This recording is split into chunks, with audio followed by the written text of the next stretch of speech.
At the heart of the plans here is the plan to create a new visitor attraction. And the visitor attraction here is really going to talk to the story, the old story about illicit whisky and smuggling, and also relate that to whisky production itself. So the visitor centre that we'll build here will incorporate a museum where you can learn about the story of this, the history of illicit whisking and smuggling. At the same time, you'll be able to go and see an operating historic distillery, just like there were 5 distilleries here in 1820s that were built after the Scotch Whisky Act.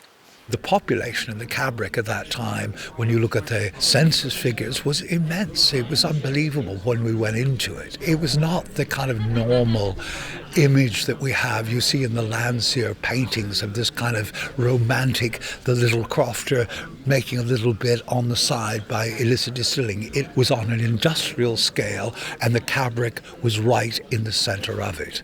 Nowhere was illicit distilling carried on to such a degree as it was here in the Cabrach. So the idea, the vision of having a heritage centre and a whisky distillery as part of the regeneration plans for the Cabrach, where the population has declined over many years, is a great vision for the future and really will help put the Cabrach back in the map and help create more economic opportunity, particularly for local people, hopefully lead to more housing in the area as well, so it's a really big step forward. What we hope is this really gives the community here the opportunity to find more jobs, so there will be 10 jobs created here, and eventually over time to bring people back into the community, not just visitors but also people to come and settle here in the Cabrach and to make this their home.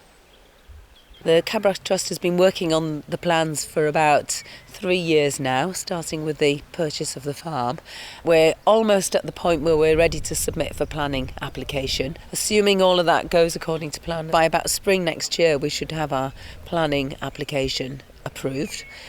We should also have acquired the set of buildings down here through the community asset transfer by that stage. What we've now got to do as a trust is to raise the money for the development. So we've got another 2 years to put together a funding package. We're looking for about £5 million all in all.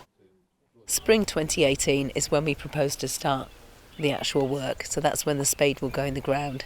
So that gives us about 2 years to do all the conversion works on all of the buildings. And we plan for our grand opening in spring 2020.